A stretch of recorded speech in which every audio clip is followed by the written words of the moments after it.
He is from the Institute of Human Performance, more known as IHP. It's Juan Carlos Santana. Juan Carlos, thank you so much for taking the time. And tell our fans a little bit more about what you do at IHP and kind of your goals and what they try and do and how it relates to MMA. Well, IHP was a dream that started about 10 years ago, and it is the equivalent of a teaching gym. Not only are we a gym for the normal fitness aficionado, but we deal with elite athletics, and of course my specialty is MMA.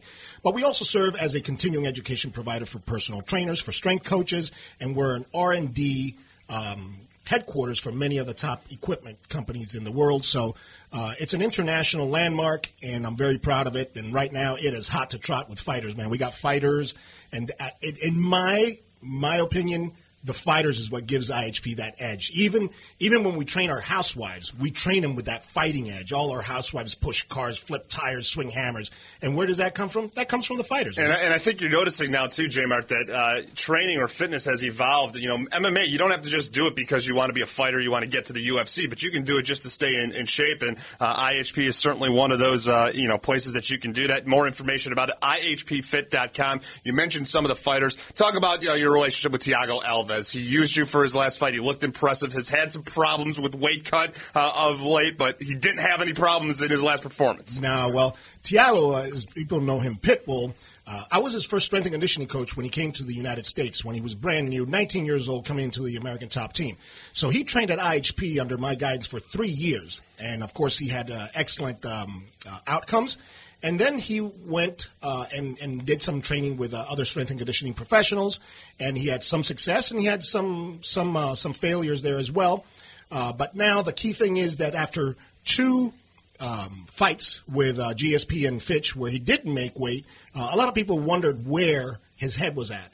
And so he came back home to IHP, which I said, "You're back home, son. You're back home," because he knows that I don't fall into that whole Pitbull persona. To me, he's Thiago Alves, a young man, and I don't play that nonsense. So I go, "Do you want to be a fighter, or do you want to be Pitbull at South Beach?" He goes, "Coach, I want to be a fighter." I said, "Then let's make it happen." So 3 weeks out, he was already at 190, which he hadn't been 193 weeks out. He normally goes in at 190 the day before the weigh-ins and has a horrendous 20-pound cut. That's why he gave $12,000 to Fitch just to not do the last half a pound. And so we had him at 190. Then Mike Dolce came in, and credit to Mike Dolce, he came in 2 weeks early and really gave Thiago the hands-on guidance that a young man like Thiago, who is easily distracted, needed. And so he sat there with Thiago day in, day out, went shopping, made sure he was drinking his water, eating the right stuff. And you got to give props to Mike Dolce. It was a team effort, certainly I believe, and I think the biggest thing is that Thiago is now home, surrounded by a circle of men who mentor him and coach him as well. You know, Thiago absolutely looked great, and I definitely think if he continues to look that way, he will be in the mix for a title shot again. He's that kind of fighter. I think he's a phenomenal athlete and a phenomenal fighter. How's he doing right now? Right now, he's 192, between 192 and 195. He took 4 weeks off, went to Brazil, and I gave him a weight training workout, just like kind of a little bodybuilding thing, because Thiago's a guy that likes to look good for his sponsors and for the girls, and he's a young man, of course. And I just wanted him to not get out of shape. When he came back from Brazil, he was 192 pounds, which tells me his head is in the right place. He has been at IHP consistently since he came back from Brazil, so he is training 5 months out. So that you never saw that in Thiago Alves. So we're very happy that he is refocused, and I think you're right. With his kind of strength and power, he can be in the title mix with another 1 or 2 fights. And really important, too, because Dana White just announced number 1 contender is going to be decided between BJ Penn, John Fitch coming up in Australia for UFC 127. Thiago's got a big-time fight coming up against Rick Horror Story a little bit later on this calendar year. We're joined in the fight studios by Juan Carlos Santana from IHP, the Institute of Human Performance. Live, love, learn, leave a legacy. One of the other legacies you're leaving is with another outstanding competitor in MMA. It's Thiago Silva. Top guy at light heavyweight, 205 pounds. He looked very impressive in his last performance as well, but he's been in the news of late. So what can you tell us about Thiago Silva? Well, we're still waiting for the report from the commission to come back. So It's not that we're dodging anything. There's just nothing to comment on because we don't know what the report's going to say. So when the report comes out, to see what their final conclusion on all the testing that they're doing is, we'll be happy to have a comment. But until then, we can't comment on something we don't know. But the interesting thing, though, about Thiago Silva is that he has had problems with his back, I think, throughout his career. And somehow, when he goes to you, he seems to that is not a factor at all when he's in the octagon. Well, that's what I tell people. People in the forums, you know how that is. You get in the forums and it's going to start a sewing circle of gossip and stuff like that. But look, there's no substance, okay, that you can take, that you can inject that'll fix a back. If that was the case, we would have no lower back issues. Dr. Jeff Cantor looked at Thiago Silva's, and Thiago Silva was a candidate for retirement and an operation. When he came to me in August, September of last year, he could not lift a leg. And within 2 weeks of working with Thiago Silva, I told Eddie Miranda, which is kind of the liaison between the fighters and ATT, sign the fight. I can get this guy ready. Dr. Jeff Cantor says that IHP is the only real rehab facility that he has seen where we can rehab backs to this kind of level.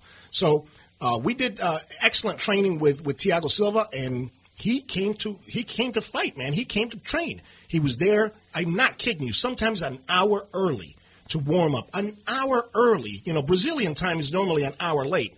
This guy was anti-Brazilian time, He was an hour early, 15 minutes, 40 minutes early, getting ready, getting warmed up, and he gave me some work. So that's why he showed so well against Brandon Vera.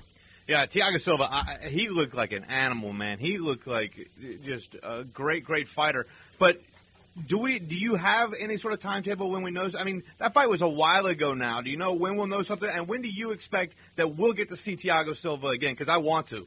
Oh, me too. And trust me, from a fighter standpoint, he's on pins and needles. He's like, where's my career going? What are they going to say? Sure. I mean, he's very nervous and he's anxious. So what we have to do is keep him cool, calm and collected. It's like, hey, man, nothing went down. This is just an irregularity.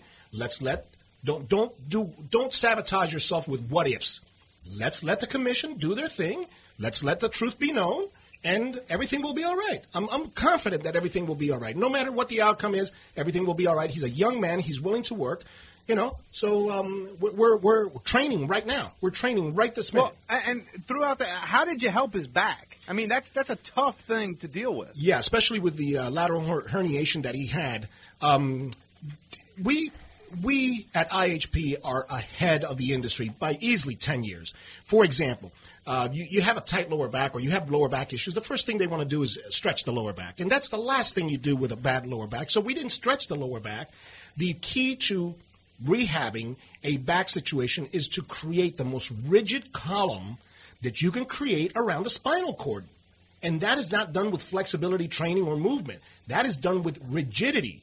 You got to create what they call core stiffness, and that is the principle of our back rehab, and it works like a charm. Within 2 weeks, I knew he was going to fight, and I told Ed Miranda, I said, book him for December. He'll be ready to go. A couple more questions for Juan Carlos Santana from IHP, the Institute of Human Performance. More information about them, IHPFit.com. One of the other fighters you have a relationship with is the Snowman, Jeff Munson. And he's making a cut to 205, and you're involved in that. Yes, sir. He's making a cut to 205. He's looking very lean. He's gotten as low as 224, and I've never seen Jeff look this lean. And I think Jeff is going to make that 205 in good style. I think it's going to be a hard cut, no lie, because he's so lean right now at 225, 227, and you wonder where he's going to get it from. So hopefully he'll be about 217 about a week out.